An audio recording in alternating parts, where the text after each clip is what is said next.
Living in this big blue world, with my head up in outer space. I know I'll be A-O-A-OK. I know I'll be A-O-A-OK.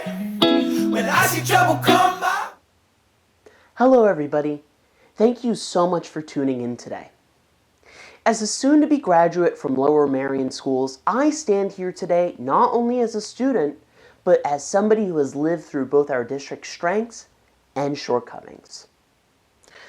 I'm running because I believe we can and must do better for every student, every family, and every educator who calls this district home.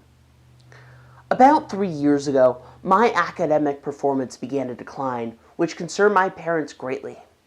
Despite being labeled gifted, I was facing challenges that didn't fit the usual narrative of giftedness.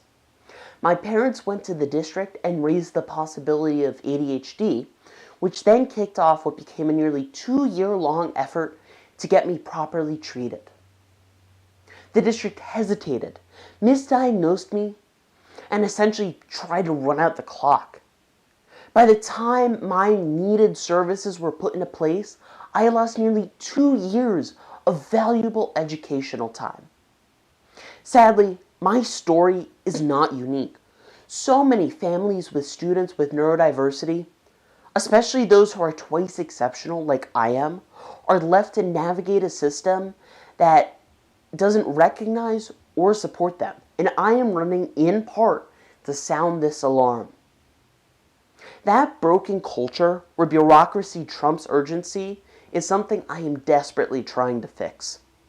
Families should never have to fight the system to get what their children are legally entitled to. So how do we fix this?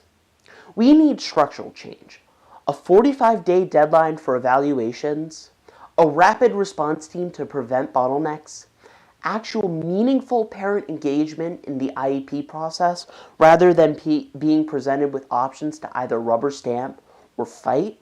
And we need to make sure that IEP teams are empowered to make decisions without running it by upper management first. Also, we need to make sure that we have a legal strategy that prioritizes mediation over litigation. Litigation isn't just inefficient, it's unjust. It uses taxpayer money to then fight said taxpayers, which is all of us. At the same time, however, I have personally experienced the rising tide of anti-Semitism in our schools. Just months ago, I was the target of hateful, anti-Semitic bullying. Centuries-old slurs which had nothing to do with today's politics. And when I reported this to the district, well, their response was lackluster at best. There was no real communication, no clear consequences, and no follow-up. Look, I felt alone. And if I felt that way, you can bet other students do too. The response from the district has been inadequate, and that's why I've made it a key part of my platform to crack down on anti-Semitism. We need clear, enforceable district policies that combat all hate, not just anti-Semitism. Every incident should be logged, investigated within 24 hours, and then summarized in a monthly report to the board.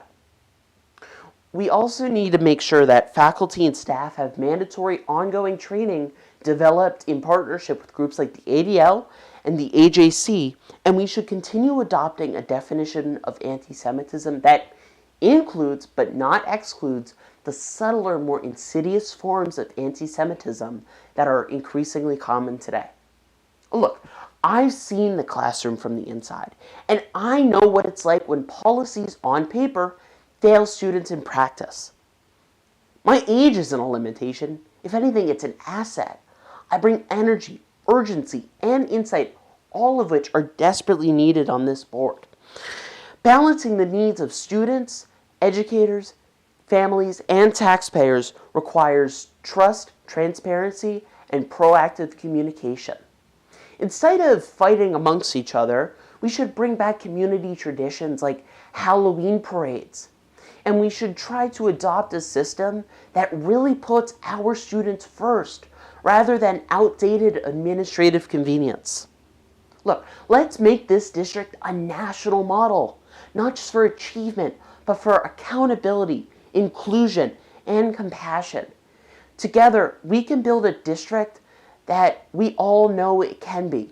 Together, we can make real lasting change. Thank you so much for tuning in today, and please vote on May 20th. It's very important. And one more thing. I'm Jacob Rudolph, and I absolutely approve of this message. Thanks.